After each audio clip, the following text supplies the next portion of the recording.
Hey everyone, it's Big Daddy. So here we are, Big Daddy and Friends. We're back. Different look, different theme, and what a way to start off this new look of ours by having Deputy NHL Commissioner Bill Daly. So Bill, welcome to Big Daddy and Friends. Thank you, Big Daddy. Happy to be here. So exciting Stanley Cup Finals you just completed. And so give me your thoughts on what you thought about the series and Colorado winning the title. Well, it was a spectacular Stanley Cup final. It was, I think, arguably the two best teams in the National Hockey League, and that doesn't always happen in any sport, really, to get the two best teams in the championship matchup. And we were fortunate enough to do it.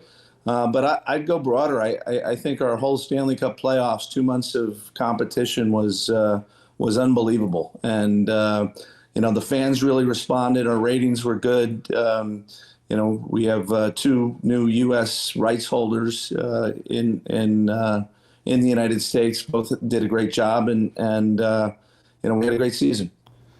And, it was an exciting series. I mean, you thought that, hey, Tampa was sunk. And then, they came back, and then I actually thought at the end that they were going to come back. But anyway, congratulations to the Avalanche. And then, you're going to laugh at me, but my biggest thrill was watching you give the cup out. At the end there, it was like, hey, there's Bill. Look, he's got the cup, and he's got the great honor of handing the trophy to the champions. Tell me. It was... It was unexpected, obviously, and unfortunate that the commissioner had contracted COVID, I think, late last week. So it was very unexpected, a little bit scary, a little bit stressful. But at the end of the day, it was a real privilege. There's not many people who've been able to present that trophy. That trophy is very old right now. So it's the best trophy in all of sports. It's the hardest to win. And it was a real honor and privilege for me to be able to present it.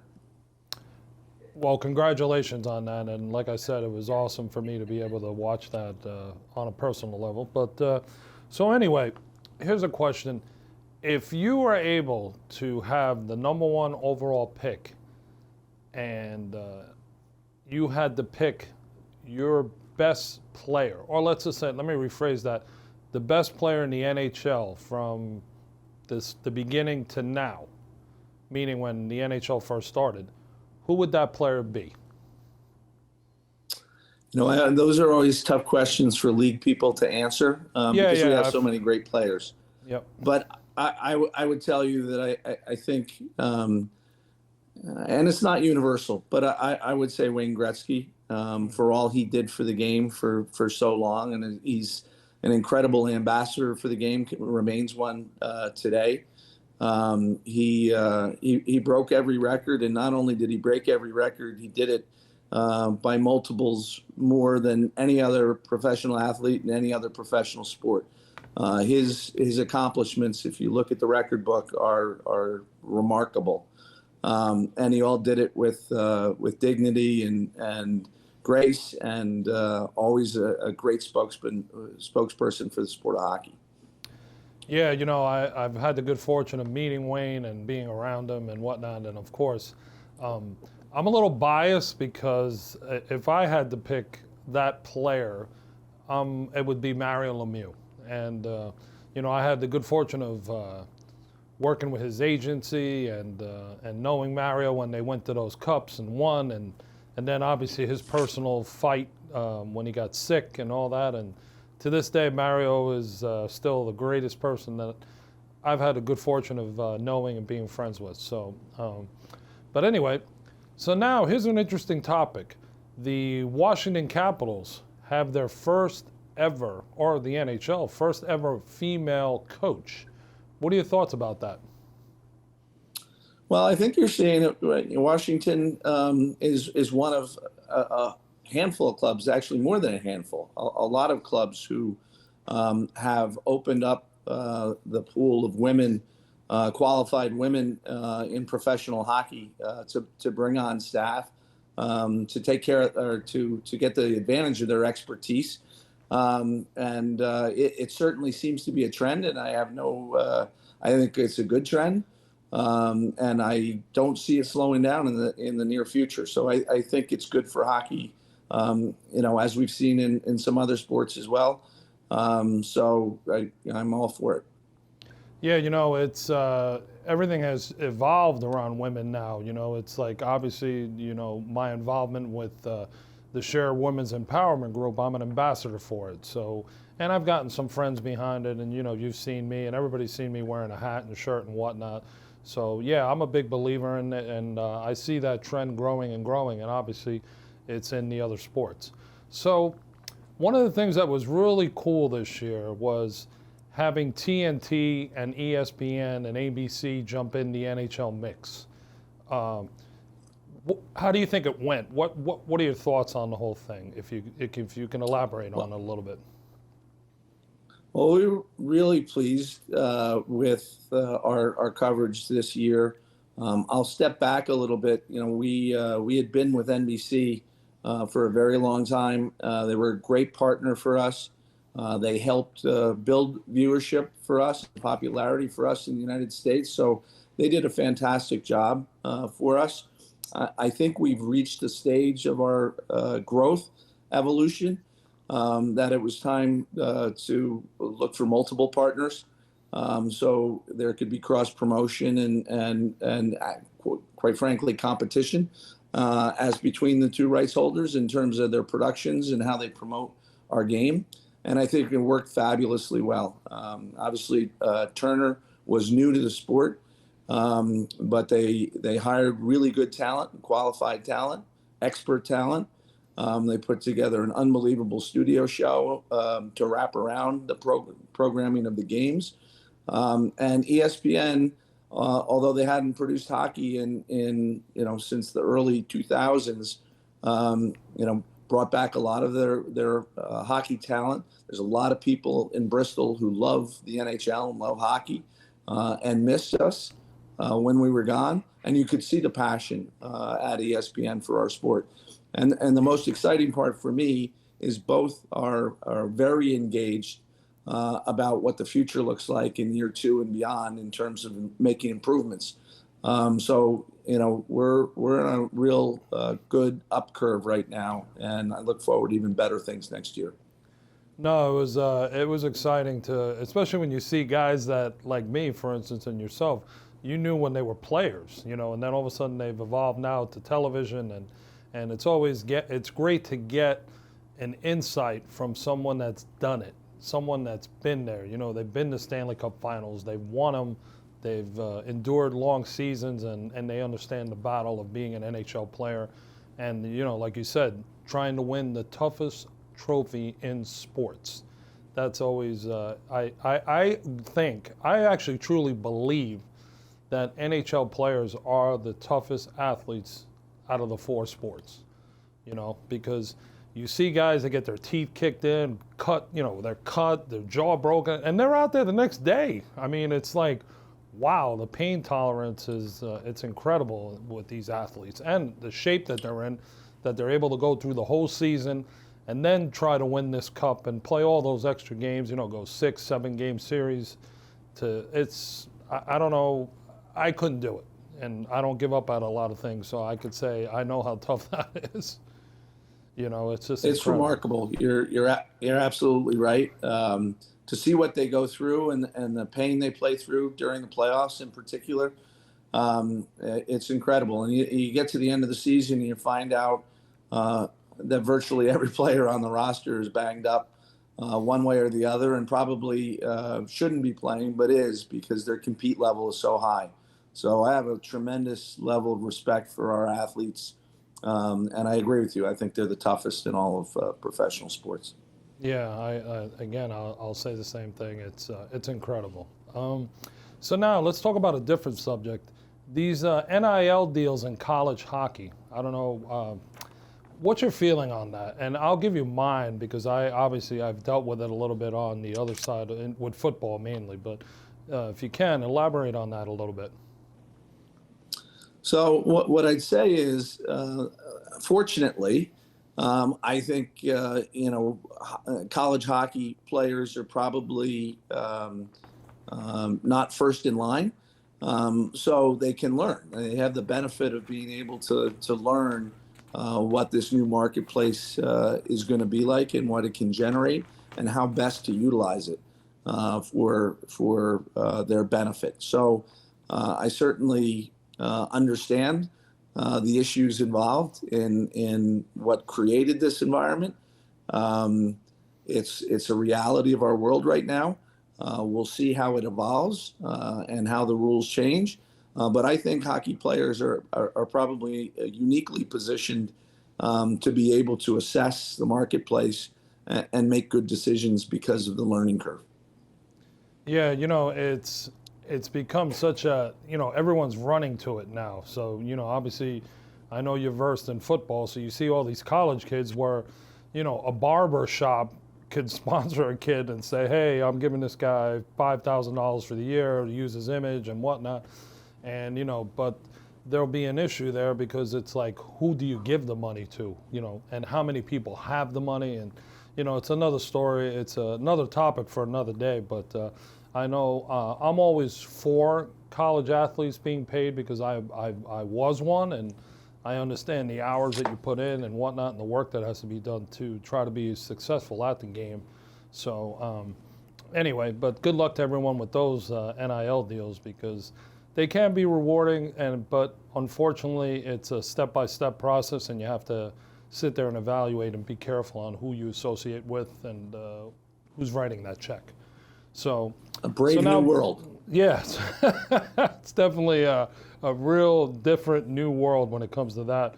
So now we're going to do a little fun segment. We're going to do what's called rapid fire. So I'm going to ask you a couple questions, and you can give me your 30-second, 45-second version or answer to that question. So the first one is moving the Coyotes from the east side of Phoenix to the right, from the east side of Phoenix, the right decision?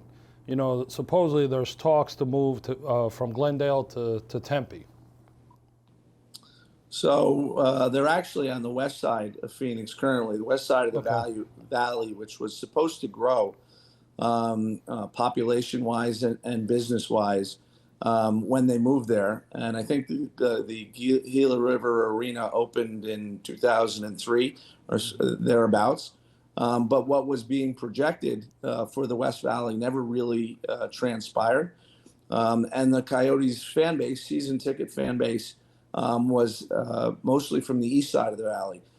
So it was a long way to travel for games for people from Scottsdale to go to Glendale for Arizona Coyote games.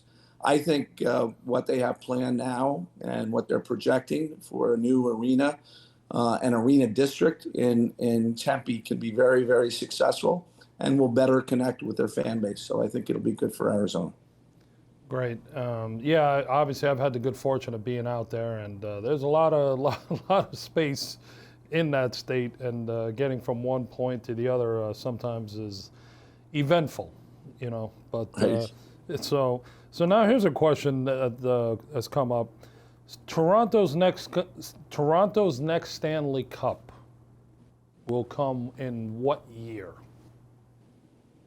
I know that's a tough question. If I knew the answer to that, I probably wouldn't be deputy commissioner. I'd take some other job and go to Las Vegas. But yeah, exactly. I do not have the answer to that question. What I can say is, they've had some misfortune, but certainly in recent years, they've done all the right things in terms of building a very, very competitive team, a team that certainly I think this year was good enough to compete for the Stanley Cup. It was their misfortune that they met the defending Stanley Cup champion Tampa in the first round. They took them to 7 games. They had a 3 games to 2 lead in that series. So they could have won it. And Tampa progressed to the Stanley Cup final. Who knows what would have happened to Toronto? So again, I think they have a very competitive team. I think they'll continue to do the right things. They have sound management, good coaching, great players. I think they'll be competitive for a number of years to come. So, Bill, your favorite college hockey player of all time? My favorite college hockey player of all time. Well, there's probably a Or you know number of what? them. Let me take a step back. This is a two-part question. I apologize. So, you know what? Answer that one, then I'll give you part two, if you can. My favorite college hockey player of all time. Maybe I'll say Ken Dryden, because it was early on, and I became a big Ken Dryden fan, even though I was not a fan of the Montreal Canadiens growing up, but really respect his path to the National Hockey League from Cornell University, and what he was able to accomplish. He won the Conn Smythe Trophy as playoff MVP the year before he won the Calder Trophy as Rookie of the Year. So he was called up at the very end of the regular season, played a spectacular playoff round for the Canadiens, won the Stanley Cup, won the MVP, and then the next year came back and played a full season, won the Calder Trophy. It was pretty remarkable. Yeah, there were. I used to love watching, even though I wasn't a Canadian fan. Watching him and Guy Lafleur and Larry Robinson and Serge Savard, all those greats up in Montreal. It was a lot of fun growing up watching them.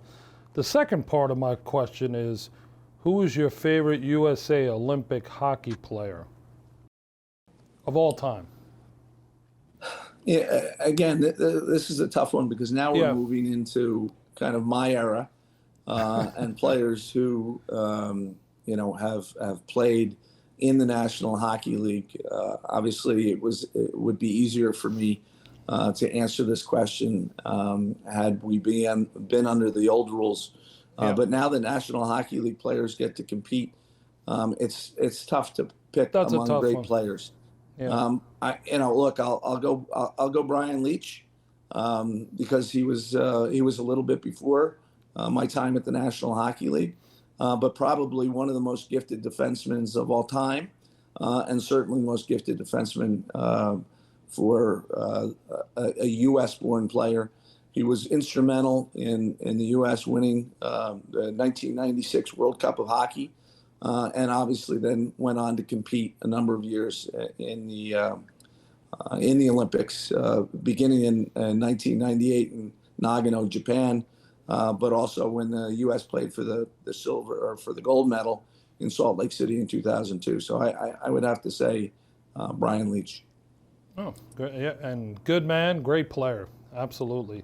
Now here's two fun questions. Ready? You're going to love this one because obviously I can relate to this subject matter. But what's your favorite, or what's the best restaurant in Maryland? And what? What's the best restaurant, or your favorite restaurant in Maryland? In Maryland? Yeah. I'm going to have to say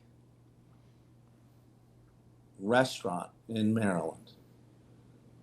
And Big Daddy, you know that I've spent a lot of time in Maryland. I know you do. Yeah, I know. I would tell you that I probably spend more time in sports bars in Maryland than I have in actual restaurants in Maryland. So I'll give a shout out to Caddy's in Bethesda as being one of my favorite sports bars in Maryland. Great. And obviously, I know Maryland pretty well from my days of playing down there. Yep. And, as far as restaurants, I'll tell you, it's funny. Being a New Yorker, obviously we know two things: that bagels and pizza, no one beats it. But that's right. I will give a shout out to Lito's Pizzeria in Maryland, down right by College Park. That was something that I was introduced to as a freshman. Always consistent, different style pizza, but shout out to Lito's and the Costello family, because Frank Costello, who used to work with the Washington Capitals, was also my strength coach. So Lito's, you get it. Now, last and fun question: favorite music artist of all time? Bruce Springsteen. I'll say Bruce. Obviously, I'm originally from New Jersey. I've lived my entire life here, and he is an icon in this state. He's an icon everywhere around the world, Everywhere. but Yeah. but certainly in New Jersey, and being New Jersey born and bred, I would have to go with Springsteen. Yes, definitely a legend. Everyone knows Bruce, so good one with that one. And now we'll do a quick Big Daddy Bill Daly story. So obviously we're friends. We just recently connected. I mean, we've known each other through the years, and I was fortunate enough to be out at the NHL All-Star game with you, your family, and everyone, which was an incredible honor, and I'm still grateful and thankful. But it's funny how you're right. Here you are, you're in this position, and you kind of, I always sit back and I enjoy watching, like you watch how people interact, and I'm a good, I love to watch, I love to people watch, and watching you speak to this one, that one, and how you conduct business, and even when we went out to eat, it was like, here's Bill, he's producing, he's connecting this and that, and it's just, well, Big Daddy, try this, try that, and it's kind of like, wow, here is, and I know you now, I believe well enough to know that you're as down to earth as more than anyone I've ever met, being in the position that you're in. It's an honor and it's a privilege to say we're friends, but also to know you, and certain people act differently around others, but with you, I think it's like me. What you see is what you get, and I appreciate that more than anything. And the other thing is, you love football, so we definitely have that connection, and we're going to definitely catch some games this year, somewhere at a field near you. We don't know where, but we will. And then I also want to say, thank you for your support, because I know you're going to be playing in the Big Daddy Celebrity Golf Classic on Monday, July 18th. And because of you coming on board, you're going to have Kevin Weeks, EJ Raddick, Ken Danico, Scott Gomez. I'm going to bring the NHL flavor into my event. And, we're going to support 2 local Long Island charities, which are Pop Earth and Kids Need More, because it's all about kids. Some of these kids, they have cancer, there's autism, there's so many things. And I always say that if you're able to give back, it's not that hard. It's, you do it because you want to do it, and it's for a good reason. So again, I applaud you and thank you for being a part of our day in a couple of weeks. So anyway, on that note, so I want to thank Bill Daly, and thank you for coming on, Big Daddy and Friends. And to everyone that's out there, if you want to learn more about the NHL, pay attention to Mr. Bill Daly, because he's the mover and shaker, and he makes things happen. And don't be afraid to shake his hand, because he's as nice as he is on the screen here. So again, Bill, thank you so much. And until next time, we'll see everybody real soon on Big Daddy and Friends.